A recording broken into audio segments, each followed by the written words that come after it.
Hello students, welcome to NM education. आज video रे तुम 7th क्लास एमआईएल बुक रो मनरे आसु मो भल भावना चैप्टर रो अभ्यास कार्य डिस्कशन करिबा। 1 नंबर उत्तर कुह। क सुख चाहिबाकू हेले आमकू प्रथमे कोन करिबाकू हेबो? उत्तर सुख चाहिबाकू हेले आमकू प्रथमे मनटिकू शांत रखिबाकू पड़िबो। प्रश्न ख आमे कौन कले आमको समस्ते भल पाइबे? उत्तर आमे समस्तंकु भल पाइले आमको समस्ते भल पाइबे। प्रश्न ग राजा प्रतिदिन केउ कामटी करिबाकू भल पाउथिले? यार उत्तर हबो राजा प्रतिदिन हाथी उपरे बसी राजधानी भ्रमण करिबाकू भल पाउथिले। प्रश्न घ राजा निजर दुश्चिंता संपर्क रे कहा सहित आलोचना कले? उत्तर राजा निजर दुश्चिंता संपर्क रे तांकर मंत्री सहित आलोचना कले। प्रश्न म मंत्री दुकानी बंधुंक सह काहेकि दुख सुख हेबा पई चाहिले? काहेकि ना चंदन काठ बिक्री करुथिबा दुकानी थिले मंत्रींकर जणे बंधु। दीर्घ दिन धरी दुई बंधुंकर देखा साक्षात होई नथिला। मंत्रींकु देखिला मात्रे दुकानी जनक आनंदरे तांकु सादर संबर्धना जणाइले। पुनश्च राजांक मनरे दुकानी प्रति जात होइथिबा कुभावनार कारण कोन ताहा मंत्री जानिबाकू चाहुथिले। तेणु मंत्री दुकानी बंधुंक सह दुख सुख हेबा पई चाहिले। प्रश्न च दुकानी जनक किपरि निज समस्यारु मुक्त हेबे बोली कहिले? उत्तर दुकानी जनक निज व्यवसायर मांदा अवस्था नै चिंतित थिले। बजार रे चंदन काठर चाहिदा कमी जाइथिबारु दर कमी जाइथिला। फलरे व्यवसाय रे खटाइथिबा टंका से किपरि फेरी पाइबे सेही चिंता तांकु भीषण कष्ट देउथिला। सेही समस्यारु मुक्ति पाइबा पई से चिंता करिथिले जे जदि राजांकर मृत्यु हुअंता तेबे तांको शवदाह पई अनेक चंदन काठ आवश्यक हुअंता, जद्वारा तांको दुकान रे गच्छित थिबा समस्त काठ सहजरे बिक्री होई जांता। फलतः से व्यवसाय रे खटाई थिबा टंका तक फेरी पाई जांते ओ समस्यारु मुक्त होई जांते बोली मंत्री को कहिले। प्रश्न 6 मंत्रींक ठारू राजांक इच्छा संपर्क रे जानिला परे दुकानी जनक कोन चिंता कले? यार उत्तर हबो राजा चंदन काठर किछि सामग्री तैयारी कराइबाकू इच्छा करिसंती बोली मंत्री दुकानी को कहिले। एते परिमाण रे चंदन काठ राजधानी रे मिली पारिबो कि नाही यह बुझिबाकू से आसीचंती बोली कहिबारु दुकानी जनक खुशी होई गले। यह एक अपूर्व जोगाजोग बोली अनुभव करी ओ चंदन काठ तक बिक्री होई जिवो भाबी से खुशी होई गले। एभली दयालु राजांकर अकाल मरण कथा चिंता करिथिबारु से लज्जित हेले ओ मने मने अनुताप कले। प्रश्न 2 बा 3टी वाक्य रे उत्तर लेख। क राजांक स्वभाव किपरि थिला? उत्तर राजा शांत स्वभावर थिले। से प्रजांक प्रति केबे हेले शोषण पीड़न और अत्याचार करू नथिले। से समस्तंको भल पाउथिले। प्रश्न ख प्रथमे दुकानी जनकू देखी राजांकर कोन करिबाकू इच्छा हैला? उत्तर प्रथमे दुकानी जनकू देखी राजा चिड़ी गले। परे परे सिपाही को डाकी गिरफ करंते और फांसी खुंडरे झुलाई दियंते बोली राजांक इच्छा हैला। प्रश्न ग दुकानी जनक मंत्री को निज व्यवसाय संपर्क रे कोन कहिले? उत्तर दुकानी जनक व्यवसाय संपर्क रे कहिले जे तांकर व्यवसाय मांदा चलीछि कारण चंदन काठर भाव कमी जाइथिला। आगकू दर बढ़िबा आशा रे से किणी देइथिले, हेले एबे चाहिदा नथिबारु केही किणु नाहंती। फलरे व्यवसाय रे खटाइथिबा टंका से पाई पारु नाहंती। प्रश्न घ मंत्री निज आसीबार कारण कोन बोली दुकानी को कहिले? यार उत्तर हबो मंत्री कहिले जे चंदन काठरे किछि द्रव्य गढ़ाइबार राजांकर इच्छा अछि। सेथि पई बहुत चंदन काठ दरकार। राजधानी रे एते काठ मौजूद अछि कि नाही से जानिबाकू चाहुथिले। प्रश्न 1 दुकानी जनक मने मने काहेकि लज्जित हेले? काहेकि ना दुकानी जनक लज्जित हेबार कारण हैला जे से जेतेबेले जानी पारिले जे राजा बड़ दयालु एते भल रायांक अकाल वियोग कथा मन भितरे चिंता करिथिबारु से मने मने लज्जित हेले। प्रश्न च राजा द्वितीय थर दोकानी को देखिबा परे तांको मनरे की भावना जाग्रत हेला। यार उत्तर हबो राजा द्वितीय थर दोकानी को देखिबा परे तांको मनरे दोकानी प्रति स्नेह भावना आसीथिला। 2 दिन पूर्वरु निर्दोष दोकानी प्रति तांको मनरे खराब भावना आसीथिबारु से दुख गले और भूल पाई अनुताप कले। 3 नंबर उत्तर प्राय 150 शब्द रे लेख। क राजा एवं दोकानी परस्पर को देखिबा परे मन भितरे कौन कौन भाविले। यार उत्तर हबो राजा थिले शांत स्वभावर लोक। शोषण पीड़न और प्रजांक प्रति अत्याचार करिबा भली कुकर्म सहित तांकर आदौ संपर्क नथिला। किंतु एकदा संध्या समय रे हाथी उपरे बसी नगर भ्रमण करुथिबा बेले हाथीटी दुकान आगरे पहुंचिला। दोकानी उपरे रायांकर दृष्टि पड़ीगला। दोकानी उपरे से भीषण चिड़ी उठिले। दोकानी प्रति तांको मन रे उठिला क्रोध आउ घृणा। तांकर इच्छा हेला से सिपाही पठाई दोकानी को गिरफ करी आनते और फांसी खुंटरे झुलाई दियंते। दोकानी मध्य रायांकु देखि भाबुथिला जदि रायांकर हठात काल होई जांता तेबे तार व्यवसायर मांदा अवस्था रहंता नहीं। रायांक मृत्यु घटिले तांकर शवदाह पाई चंदन काठ आवश्यक हुअंता। सेही मौकारे ता दोकानर सबुतक चंदन काठ बिक्री होई जांता। तार सबु चिंता दूर हुअंता।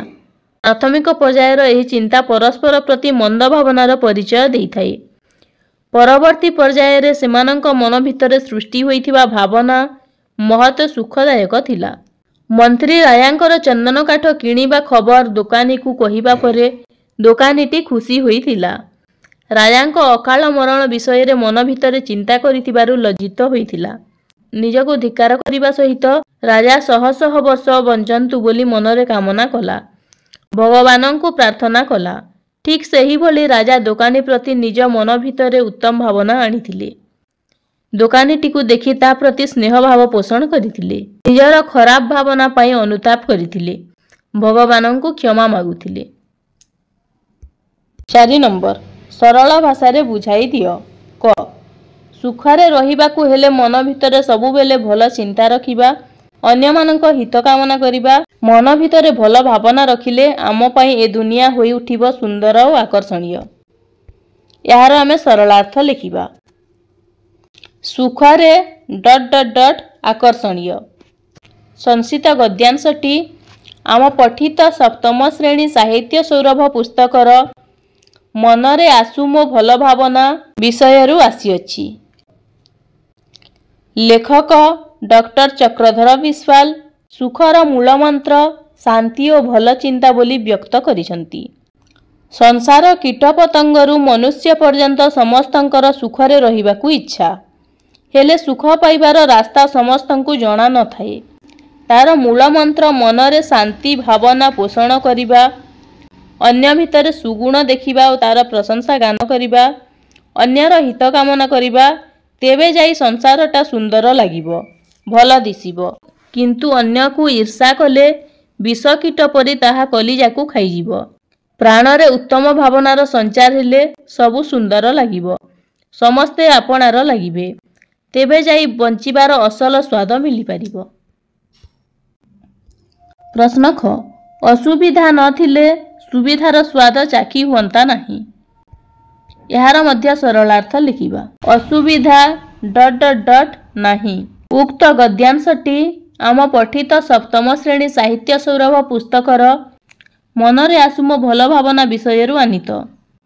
एठारे लेखक डॉक्टर चक्रधर विश्वाल असुविधा ही सुविधार स्वाद आनिबारे समर्थ बोली मंत्रींक मुखरे वर्णना करिसंती। चंदन काठ दोकानी को देखि रायांक मन काहेकि विरक्त भावरे पूरी गला तार कारण मंत्री खोजिबाकु जाई प्रथमे सुख दुख हेबा माध्यमरे परे व्यवसाय किपरि चालिछि बोली पचारिबारु दोकानी व्यवसाय मांदा चालिछि चंदन काठर भाव बढ़िबो भाबी आगुआ किणी रखिथिला एवं एबे खटाइथिबा मूल पैसा मिलुनी कारण काठर चाहिदा नाही एवं केही नेउ नाहंती बोली प्रकाश कला। एणु बंधुंकु बुझाइबा बंधुर कर्तव्य। तेणु मंत्री आश्वासना दे कहिले जे व्यवसाय रे उठा पका लगी रही थाए। सबुदिन भी समान जाएना, तेणु धैर्य धरिबाकू पड़िबो। कारण असुविधा न हेले सुविधार स्वाद चाखी हुअंता नहीं। वास्तव में समस्या थिले ही समाधान अछि। जेउठी समस्या नहीं सेठी समाधान नहीं। तेणु सुविधार स्वाद को आस्वादन करिबा पूर्वरु असुविधा को भोग करिबाकू पड़िबो। 5 नंबर दिया जाइथिबा शब्द गुडी को नै गोटिए गोटिए वाक्य गठन कर। सामग्री यार वाक्य गठन कले हबो गणेश पूजा पई समस्त सामग्री रो बंदोबस्त सरिछि। उत्कंठित यार वाक्य गठन कले हबो मुख्य अतिथि को आगमन को समस्ते उत्कंठित होई चाहिछंती। आश्वासन यार वाक्य गठन कले कोन हबो विपद रे आश्वासन बाणी मनरे नूतन आशा संचार करी। उत्सुकता यार वाक्य गठन कले हबो मो आकाश विषय रे बेसी जानिबा पई मोर उत्सुकता बढ़ी चलीछि। साजसज्जा यार वाक्य गठन कले हबो विवाह मंडपटीर साजसज्जा अति सुंदर भावरे होईछि। 6 नंबर भावांतर जेपरी अन्य भाव बा भावना रे परिवर्तन सेहीपरी एही शब्द गुडी को कोन हेबो लेख। मतांतर मतांतर रे कोन हेबो अन्य मत बा मत रे अंतर। देशांतर रे हेबो अन्य देश बा देशरु बाहर। मनांतर मनांतर रे हेबो अन्य मन बा मनोमालिन्य। ग्रामांतर ग्रामांतर रे कोन हेबो अन्य ग्राम बा ग्रामरु बाहर। 7 नंबर जेपरी नाक टेकिबार अर्थ घृणा करिबा सेहीपरि तले दिया जाइथिबा पद गुडीकर अर्थ बुझाई लेख। कान पारिबा यार अर्थ कोन हबो मन दे सुनिबा। आखि पकाइबा यार अर्थ हबो ध्यान देबा।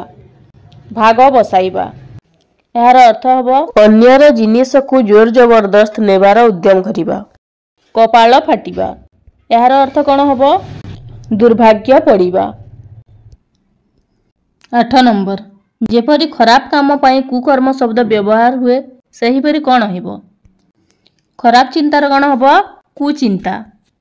खराब कथा कुवाक्य। खराब पथ कुपथ।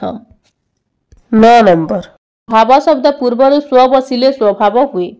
एहीपरि आउ 5टी शब्द पूर्वरु स्व व्यवहार करी लेख। कोन हबो स्वेच्छा स्वस्थान स्वतंत्र स्वकर्म स्वदेश।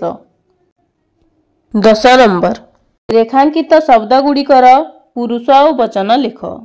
क आमे अन्य माननकु भल पाइबा उचित।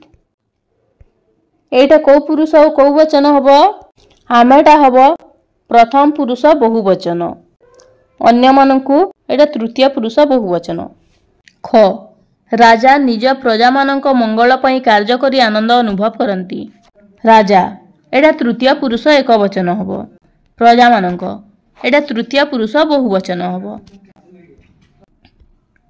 ग सेमानंक मनरे विरक्ति और घृणा भाव सृष्टि करिवो। सेमानंक एटा तृतीय पुरुष बहुवचन। घ जहा हेले भी तुमको किछि दिन धैर्य धरिबाकू पड़िबो। तुमको एटा कोन हबो एटा द्वितीय पुरुष एक वचन हबो।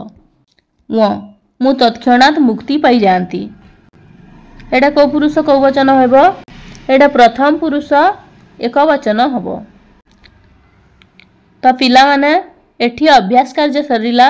यदि वीडियोटी भल लागि थाए ताहेले गोटिए गोटिए लाइक करि दियो। धन्यवाद।